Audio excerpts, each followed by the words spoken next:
warahmatullahi wabarakatuh. Ketemu lagi ya sama Bapak di pelajaran sejarah peminatan ya. Minggu depan kalian sudah pas ya penilaian akhir lebih dahulu ya, dipimpin oleh KM. Silakan Aris pimpin untuk teman-temannya berdoa ya.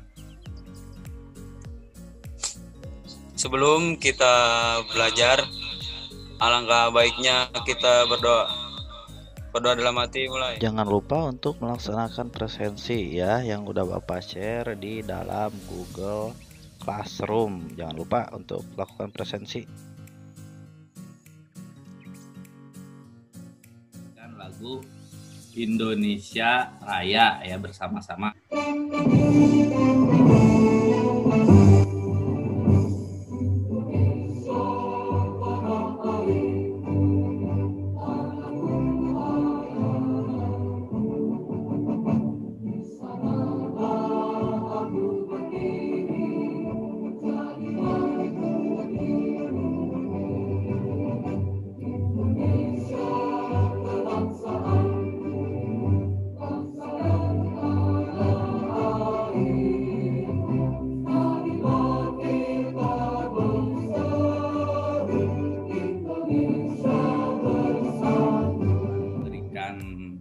Itu pengulangan dari materi sebelumnya. Jadi materi sebelumnya itu kan kita belajar mengenai apa? Ada yang tahu materi minggu kemarin tentang apa? Masih ingat? Tugasnya juga ada yang belum tuh, berapa kelompok ya? Satu kelompok lain kalau belum tugas. ASEAN, Pak. ASEAN ya. ASEAN itu adalah organisasi yang dibentuk oleh negara-negara di Asia Tenggara. Kalian itu untuk selalu menjaga negara utara dan selatan. Yang pertama kali tujuan pembelajarannya itu bahwa kalian itu peserta didik harus bisa menganalisis latar belakang munculnya negara dan selatan ini lebih memiliki makna ekonomis. Jadi ekonominya bukan makna geografis. Apa maksudnya? Nah, di sini ada penjelasannya ya. Kalian tinggal dengarkan aja. Nah, maksudnya itu dalam kedua kawasan tersebut terdapat pengelompokan beberapa negara. Jadi di utara dan selatan itu ada beberapa negara. Nah, kawasan utara itu, nah di sini adalah negara-negara maju secara geografis, terletaknya di Eropa Barat, Amerika dan Kanada. Nah, apa sih peran Indonesia dalam kerjasama utara dan selatan? Ada nggak perannya? Nah, kita bahas selanjutnya. Ternyata ada ya perannya itu ketika Indonesia mengadakan yang namanya konferensi tingkat tinggi gerakan non-blok yang dilaksanakan di Jakarta pada 1 sampai 7 September 1992, di mana waktu itu Indonesia adalah memfokuskan pada masalah perdagangan barang komoditas internasional. Nah, kalian nanti begitu kalian diskusi ya, bisa kalian gunakan buku ini atau kalian gunakan cari materinya itu kalian cari di internet ya. Link internet tuh udah Bapak share, ada banyak linknya, kalian tinggal cari aja, searching aja. Nanti begitu diskusi kelompok itu. Nah, sebelum itu ada yang ditanyakan nggak sama Bapak? Untuk materi sekarang, kalian itu nanti diskusikan sama temannya mengenai materi-materi yang ada dalam kerjasama negara utara dan negara selatan. Sesuai dengan pembagian kelompoknya, berarti kelompok 1 itu membahas tentang latar belakang. Assalamualaikum warahmatullahi wabarakatuh. Kami di sini dari kelompok 1 akan membahas mengenai latar belakang kerjasama negara utara dan selatan. Pendapat saya mengenai latar belakang tersebut yaitu kerjasama selatan utara tersebut pada perkembangannya diadopsi oleh PBB pada 1978 melalui Buenos Aires Plan of Action menjadi tonggak bagi kerjasama teknik antar negara berkembang dan maju. Pada dasarnya adalah kerjasama teknik selatan utara ini yang bertujuan membagi keuntungan secara adil dari diadakannya perdagangan tersebut.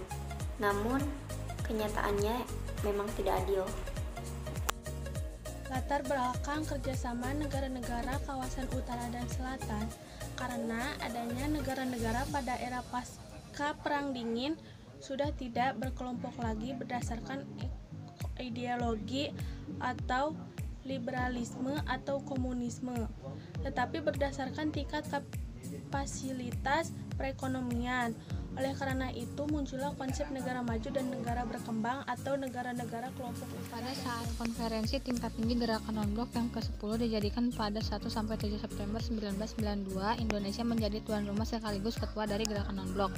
Pada saat itu Indonesia mendorong kembali diadakannya dialog antara kawasan utara dan selatan. Tujuannya itu difokuskan pada masalah perdagangan barang komoditas internasional. Negara-negara di kawasan selatan juga menginginkan komposisi yang adil sehingga dapat saling menguntungkan dari penjualan komoditas tersebut.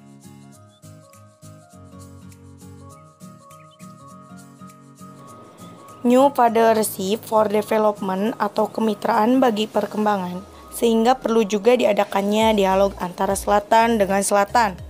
Warahmatullahi wabarakatuh. Selamat kembali lagi di sesi yang kedua pemaparan hasil diskusinya. Kita mulai seperti biasa dari mulai kelompok 1 ya. Latar belakang kerjasama negara-negara kawasan utara dan selatan. Ya, Pak. Istilah kawasan utara dan selatan lebih bermakna ekonomi daripada geografis. Utara diidentifikasikan sebagai kelompok negara-negara maju, sedangkan selatan cenderung dipertunjukkan kepada negara-negara berkembang atau negara dunia.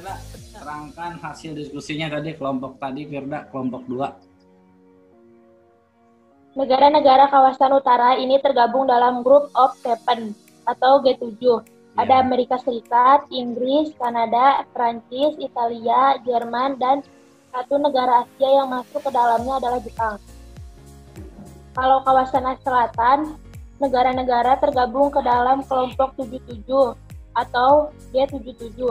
Seperti yang sudah disebutkan di atas, yaitu negara-negara berkembang seperti Indonesia, Filipina, Vietnam, dan kesimpulan dari dampak politik dan ekonomi Indonesia setelah aktif dalam kerjasama negara utara dan selatan yaitu dampak ekonomi. 1.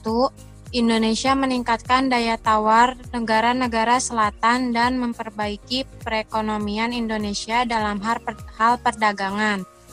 Yang kedua, mendorong Indonesia menjadi wakil dari negara berkembang dalam lembaga kolaborasi ekonomi G20. Jadi pengetahuan yang bertambah untuk buat kalian itu apa sih yang tadinya kalian tidak tahu menjadi kalian tahu. Salah satunya itu adalah bahwa ternyata kalau Indonesia itu adalah bangsa yang besar, organisasi, setiap kelompok, setiap